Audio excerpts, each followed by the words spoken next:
start on Tuesday today. So what do we got in the shop? So when I came in this morning, we have, looks like a new sideboard. I'll show you this here. So I got a quick little, got the sideboard in. And man, scored this thing for like $100, so dirt cheap. And again, we'll turn around and sell this thing for probably close to $3 grand.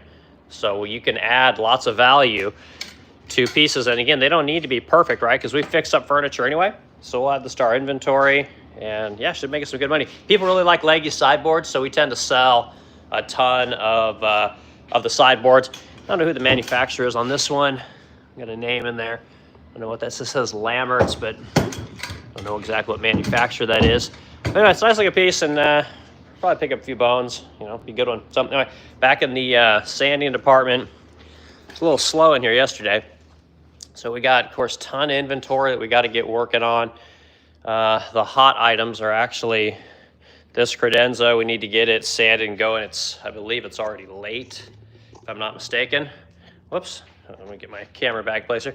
We need to get that one done. We got another credenza over here. We got to get it processed.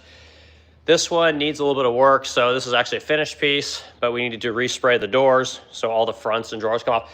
Truth is that when you spray furniture, sometimes people want to try and do recoats on specific pieces, but truth is you need to respray everything. The color won't match if you don't. So it's like super important that you do that. Let me come on back over here. Still got this damn desk we got to get to. I know things are gonna get hot. We got the last piece for the client that ordered all the Greek key stuff, so we need to get that sanded and ran into finish. Or excuse me, paint. So we got a lot going on there. Coming to the wood shop. Here at the wood shop, and we got started moving things around in here.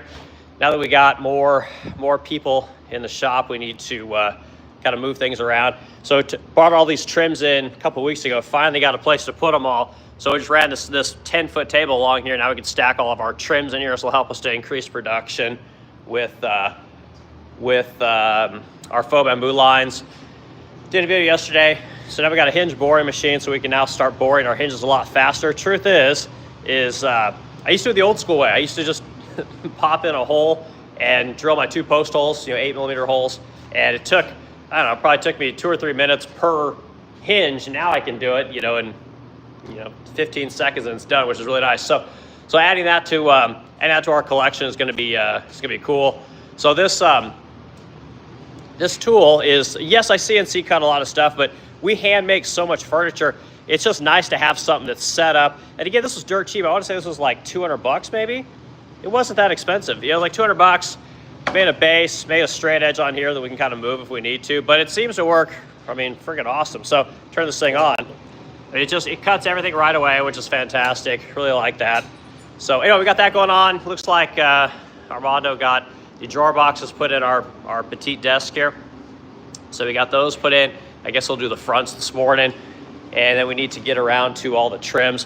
So the bottom of your desk obviously is gonna have trims all the way around it.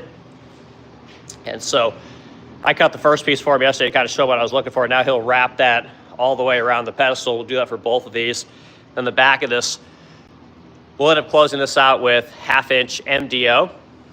And then we'll go ahead and start doing all the faux bamboo trim work that's gonna go around this desk. If you get on their SplendidCrow.com and Google just faux bamboo desk, you'll see that we make these things. Are kind of popular. And this thing's getting closer to being out of here over the weekend. I got the top cut. So we need to, if I come up here, we need to go ahead and add laminate to the top of this. And then we're gonna go ahead and add a cove detail that runs along the desk itself. And then this can go and start being sanded. The legs should be in next week. We'll add the legs, and then this thing will be just about done. So these cabinets can take a while to finish if you're waiting on stuff. So but anyway, drawer boxes look great. It's a good looking piece, and the client's gonna love it. Hopefully they'll sell a bunch of those. Yeah, looks like people starting to come in here. Yeah, thanks. I'd add comments and add likes and all that good stuff to the helps the algorithm, helps spread it around. See what else we got here. I think that's all I got back here in this part of the wood shop. We're starting to put this piece together. I know this doesn't look like much, but it's kind of a big deal because this is, again, it's a completely CNC cut cabinet. And this is part of the line of furniture we're making. It's all CNC cut. I have the dresser that I've already shown you guys. We went ahead and made the drawer box, even though the drawer box will come in the kit. We went ahead and made the drawer box, and we'll go ahead and again, the entire kit will come in, put this thing together, and again, offer it at a lower price point so more people can purchase our stuff. Good luck. Salmon on top. Yeah, good morning. Got here before we go to I think wood shop. We'll look at paint here real quick. So we got these coming in. We went ahead and got these primed last night. So all of this stuff is primed, and we have to sand the heck out of this stuff. But this stuff really does take quite a bit of work to get it sanded correctly.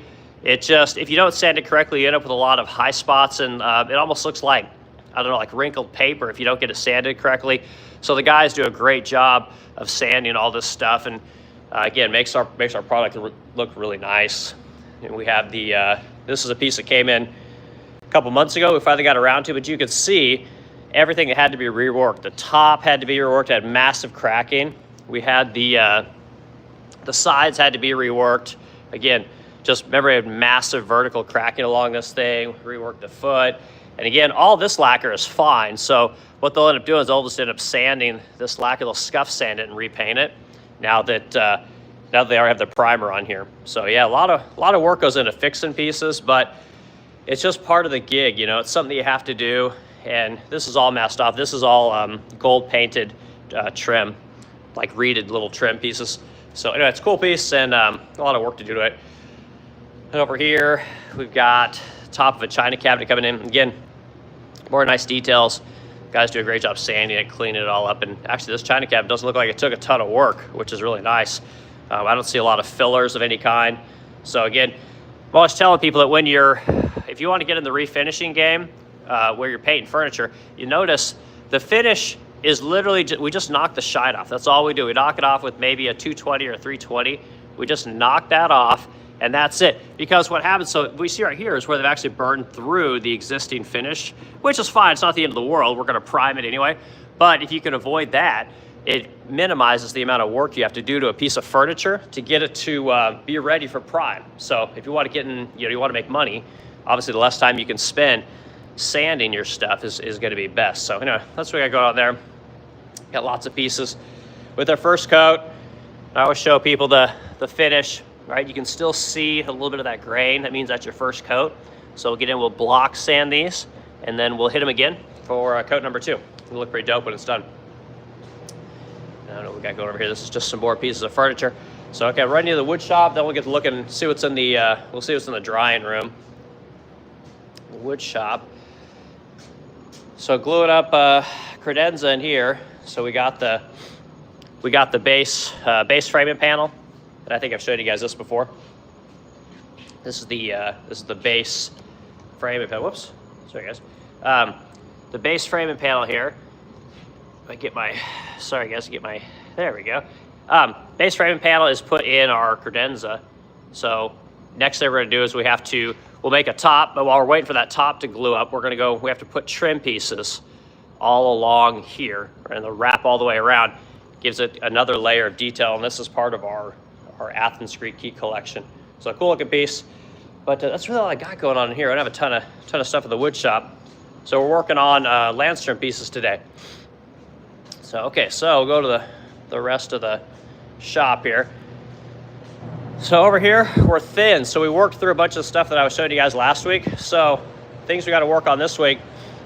You can see that if we look along the finish here, sorry, I'm right below my heater, guys. Hopefully you're not picking up too much of that noise. But you can see some of it's almost like a little bit of orange peel along here. So we'll have to go in. This actually has plenty of paint on it, so we're actually going to have to go in and we'll wet sand and polish this, take all that out. But you can see the dust that's on top of it. Actually, it's a very nice looking finish. It looks really good. They did a fantastic job. Look on the side. It's a good looking piece for Ruby. I think it's called Ruby. So, anyway, nice looking piece, but is going to require a little more work. This piece of furniture, we have to get it has to be tinted.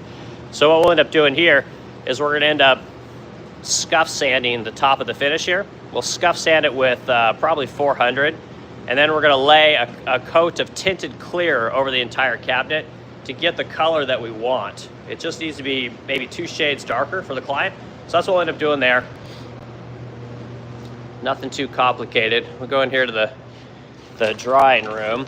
So in here, what do we got going on in here? So we got some pieces. We have to pull some of this stuff out. We'll show you guys that those Hermes cabinets. People seem to really like that kind of furniture. And I think that they clear coated the top of it yesterday. Gonna work this thing out here. Come back over this way. So yeah, we're got a lot of pieces going out this week. We spent a lot of time putting stuff together. Go ahead and work all this furniture out here. We're doing a lot of deliveries this week, so less sanding, less painting, more kind of putting stuff together. And yeah, we got you know, several people, but when it comes time to deliver furniture, it's everyone's on board for getting shit ready, and that's just kind of how it goes. Turn this last piece around here. Get back in here and pull these Hermes colored pieces out. All right, come back the other way. Oops, put my camera right here. Okay, back in here. So we get onto these. Now, I'm not sure if they added color to these or if they did clear coat. My guess is they clear coated these because I thought the color looked pretty good. So we'll pull these out and see kind of what they look like. You can see the gloss is pretty good on this in this dark room. Bear with me. It's coming out. A little bit of a process to get stuff out of this room. We need to replace all this plastic with a nicer plastic. Okay. Yeah, and you can see the gloss is exceptional. So they must have put some, they probably put some clear coat on top of this. I'm guessing here. Yeah, they did a good job of this one. This is really nice. You can see, again, in the light, it's just, you get that nice gloss, which is kind of what people are wanting if you're gonna do the high gloss lacquer thing. So yeah, it looks really good. Real happy with this. So anyway, so we got that going on. Slide this thing back over. And we'll head over into final assembly. Since we're starting to ship stuff out, I'll kind of show you guys what we have going on over there.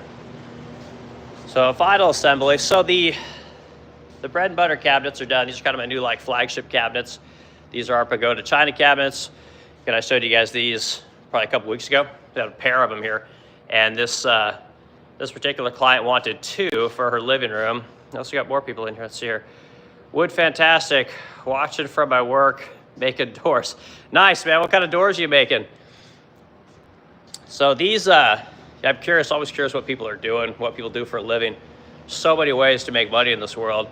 Anyway, so the side of these are my Pagoda Faux Bamboo China cabinets, and they're gonna be my bread and butter cabinets, I think, I hope. But anyway, you can see that we have a nice pagoda top, right, which is something you're not going to see very often, and with a nice pineapple on top. That's kind of a Chippendale style thing. And over here, of course, we got our nice faux bamboo trims on the side. You get good sight from the side for whatever stuff people are putting in their China cabinets these days. I don't know if they're putting in dishes like they used to, but anyway, this particular client chose something kind of unique. So these are lion head door knocker pulls. So I sell these on my website.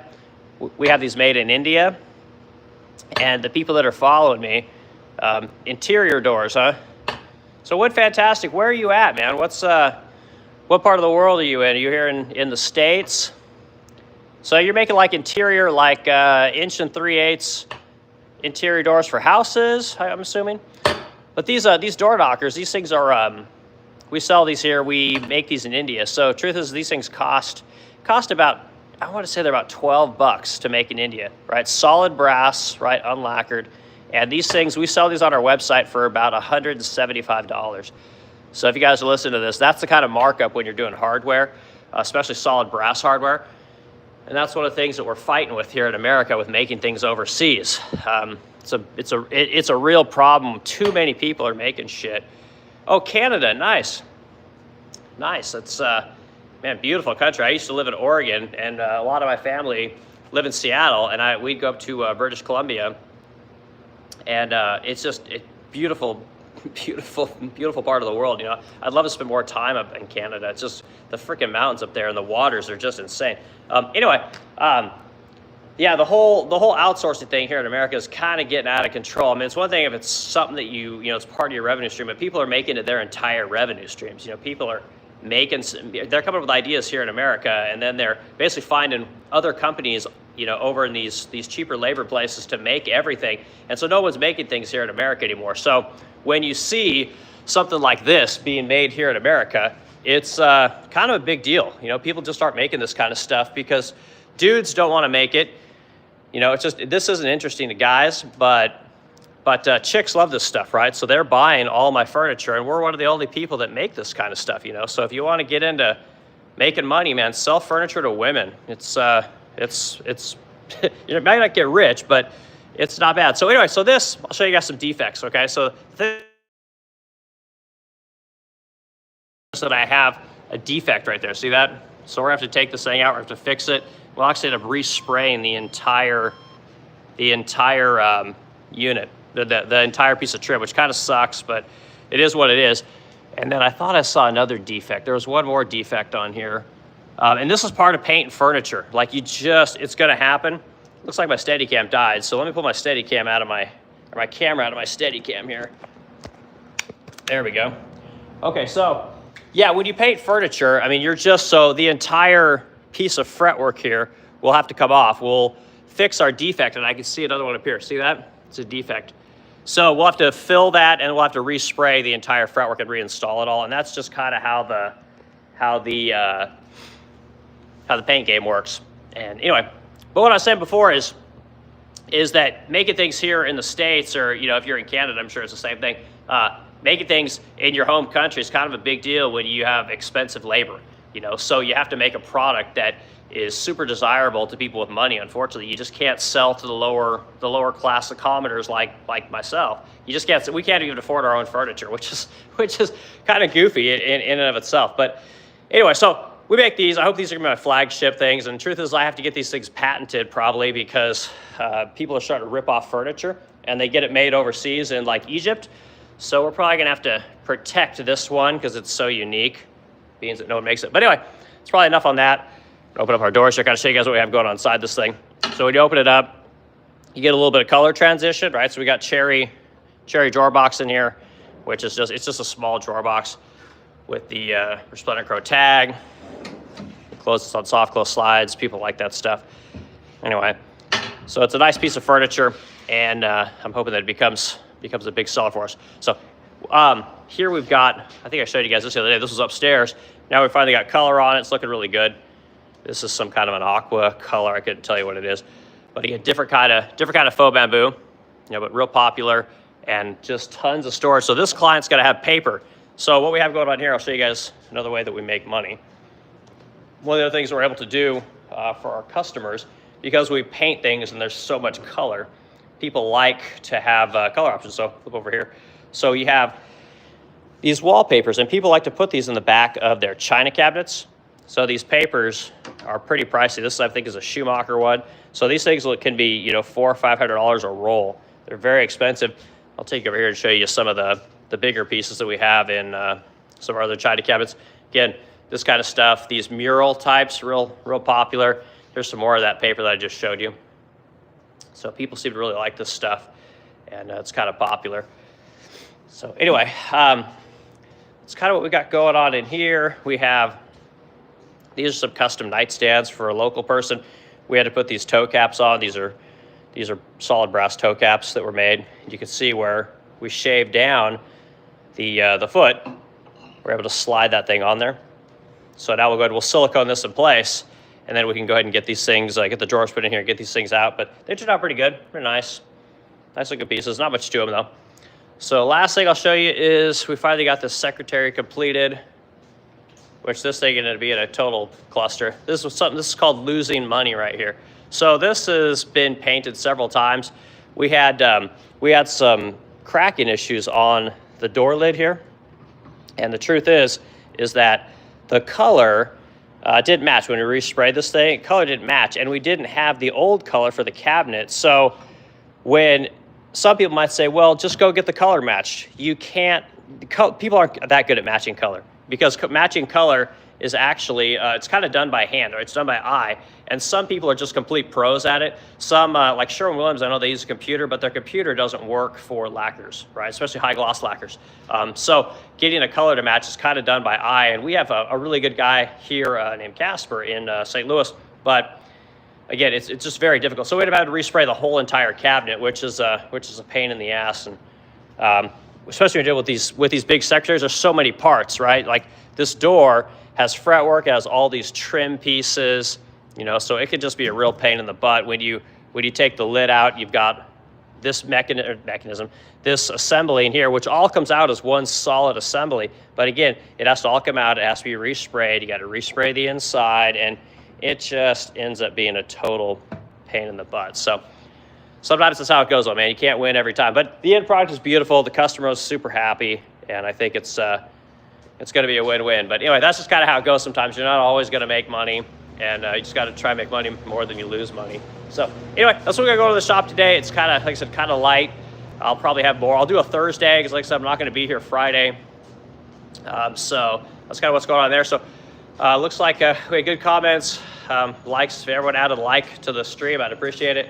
I hope everyone has a great day, and whatever you're making, you know, have fun. And it's a good thing to be able to make stuff as a job. I know a lot of people can't do that, but when you get to make stuff, it feels good.